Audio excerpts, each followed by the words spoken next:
రజనీ గారు respond.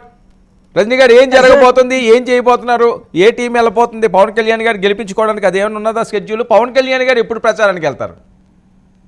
Sir ఏదైతే మనకి వర్మ గారు ఇచ్చిన స్టేట్మెంట్ ప్రకారం నేను ఖచ్చితంగా దగ్గరుండి గెలిపించుకుంటాను, బంగారు పళ్ళంలో మెజారిటీ అర్పిస్తాను. అదే రకంగా వంగా గీత గారేం పరాయోళ్ళు కాదండి, ప్రజారాజ్యంలో పాపం మా సానుభూతి పరులు. మేము అక్కడ సీట్ ఇస్తే గెలిచిన ఆవిడ. అదే రకంగా ఆవిడకి ఆపోజిట్ గా వేసిన ఆయన పాపం ముద్రగడ గారు. ఈ రోజు ముద్రగడ గారు మళ్ళీ ఎలక్షన్ కు ముందు నిద్రలేచి బయటకు వచ్చి ఈ రోజు ఆయనకి ప్యాకేజీ పోస్టులో అందిందేమో బహుశా. ఆయన తగ్గట్టుగా ఈ రోజు మొలతాడు, ఇంకోటి మొనగాడు అంటూ మాట్లాడుతున్నారు. ఈ రోజు గతంలో ఎప్పుడు అలా మాట్లాడినవి ఆయన కాదు. ఆయన కూడా మేమైతే విమర్శిస్తామేమో కానీ మా అధినాయకుడు ఎప్పుడు కూడా విమర్శించడండి, వయసుకి ఇచ్చినటువంటి మర్యాద. కానీ మేము మా నాయకుడు అన్నారని కోపంతో మేము విమర్శించడం తప్ప అంతకు మించి ఆయన మీద మాకు ప్రత్యేకమైన ఇబ్బంది ఏం లేదండి. ఎందుకంటే రిజర్వేషన్ అయిపోయిందన్న బాధ తప్ప ఇంకోటి ఏం లేదు.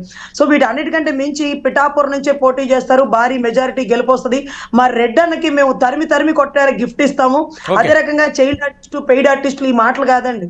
ఈ రోజు జరిగిన వాస్తవాలు చెప్పుకుంటూ వస్తుంటే ఈ రోజు కుటుంబంలో జరిగిన హత్యా ఉదంతాలకి వాళ్ళు ఎంత బాగా నటించి రాష్ట్రంలో 5 కోట్లని పిచ్చి వాళ్ళని చేసింది మాకు తెలుసు. అది కత్తి గాల్లో ఎగిరి వచ్చి పొడుచుకొని రక్తం గుచ్చుకొని కారిపోయిందా? మరి వైజాగ్ లో ట్రీట్మెంట్ తీసుకోకుండా హైదరాబాద్ ట్రీట్మెంట్ ఎందుకు తీసుకున్నారు? అంత ఘటన గొడ్డలిపోటు తుట్లుగా పొడిచి ఒక బాడీకి కుట్లేసి ప్యాక్ చేసి పక్కన పెట్టిన పరిస్థితి కూడా మేము చూసాం కదా. వీటన్నిటికంటే మించి ఈరోజు పవన్ కళ్యాణ్ గారి గురించి రెడ్డన్న మొగోడా అని చించుకుంటుంటే దానికి సమాధానం ఓట్లతో చెప్పి ఎలక్షన్ తర్వాత తరిమి కొట్టారు రెడ్డన్న. ఎవరిది నిజం అనేది మోసపోవడానికి సిద్ధంగా లేరు రాష్ట్ర ప్రజలు. రాడు చంపడానికి చిన్న రాడు. ఆ చంప ఈ చంప వాయించినట్ట 136 చోట్ల పోటీ చేస్తే 120 చోట్ల డిపాజిట్లు అయిపోయిందండి. ఇప్పుడు సంగతి మాట్లాడండి. అట్లా కొట్టడం అంటే ఏంది సార్? తరిమి కొట్టేది వీళ్ళు. అప్పుడు విలీనం చేసుకుంటారులేమ్మా. అప్పుడు మళ్ళీ మీరు పూర్తిగా ఒకే జెండా మోస్తారు. ఇప్పుడు 3 జెండాలు, నెత్తికి ఒకటి, ఈ భుజాన ఒకటి, ఆ భుజాన ఒకటి, ఇన్ని కండవాలు. మీ జీవితంలో మీ కండవా ఎప్పుడు పెట్టుకోరు. రాష్ట్ర ప్రజల భవిష్యత్తునండి, రాష్ట్ర ప్రజల కండవా ఏం పార్టీ అమ్మా నాకు అర్థం కాల. మళ్ళీ ఆ పార్టీలో మీరు మమ్మల్ని తరిగి కొడతారు. సర్లేండి అన్ని సమాధానాలు ఓట్లతో సమాధానం చెప్తారు రెడ్డన. అప్పుడు వరకు ఈ పనికిమాల చెత్త స్టేట్మెంట్ లాపే. మొగోడైతే అనే పదాలు వాడద్దు. మళ్ళీ ఒంటరిగా నువ్వు కారులో పోతుంటావు. మా జన సైనికులు ఊరుకోరు. నేను చెప్పినంత క్లుప్తంగా సమాధానం చెప్పరు, నోట్లతో మాట్లాడరు, ఇక తిరగబడతారన్న. చాలా జాగ్రత్తగా ఉండాలి, ఒళ్ళు దగ్గర పెట్టుకొని మాట్లాడండి. మళ్ళీ మీరు అవుతారు. పొద్దున్నే ఒక జెండా, మధ్యాహ్నం ఇంకోటి, సాయంత్రం ఇంకోటి, రాత్రి నిద్రపోయినాక ఒకటి, నిద్రలో లేపినాక ఒకటి, తెల్లారి మళ్ళీ బ్రేక్ఫాస్ట్ చేసే ముందు ఒకటి, తిన్నాక ఒకటి. ఈ జెండాలు మోసే బతుకులతో ఆ పార్టీలో మీరు ప్రతినిధిగా షేమ్ అనిపించట్లేదమ్మా నాకు అర్థం కదా. గొడ్డలి పోట్లు మీకంటే జనాల్ని మోసం చేయడం వచ్చు సార్. గొడ్డలి పోట్లు వేస్తారు, కోడి కత్తి పోటు వేయించుకుంటారు, ఇవన్నీ వేసుకొని జనాల్ని మోసాలు చేస్తారు కదా. ఆ పని చేసేటప్పుడు కలిసి పెడుతున్నాం అనేది మా దృఢమైన సంకల్పం, కలిసి చేసే ప్రయాణం.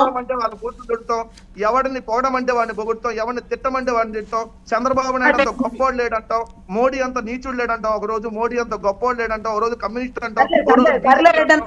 రెడ్డన ఎలక్షన్ వస్తుంది, మీరు సంసిద్ధంగా ఉండండి. సిబిఐ ఎంక్వైరీ చేస్తున్నారంట, కవిత గారి సర్దేశారంట, మళ్ళీ మన మీదకే వస్తుందంట. కవిత గారు నెక్స్ట్ ఎత్తేది. సో బాగుంటుందని మన ఉద్దేశం. కొడితే దిక్కు దివారం లేదు. వీర మహిళ వీర పురుషుడు కొడుతున్నాడు.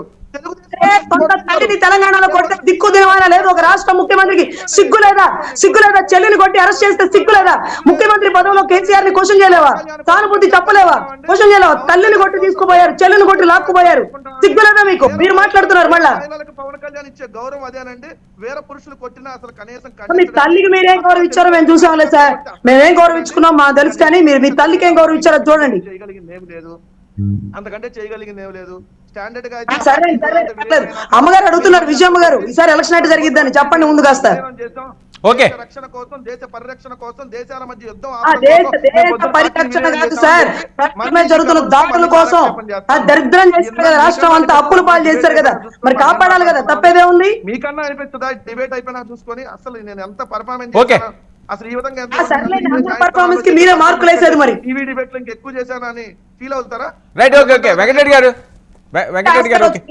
భాస్కర్ అవార్డు వచ్చిందేమో చూడండి, చెప్పండి. వరం గారు నేను ఒకటే అడుగుతున్నా, వాళ్ళే అన్నారు కదా, వాళ్ళే మోడీ అనే అతను నీచుడు, మోడీ పాచిపోయిన లడ్లు సరే, మోడీ ఓకే, దక్షిణ చూద్దామండి.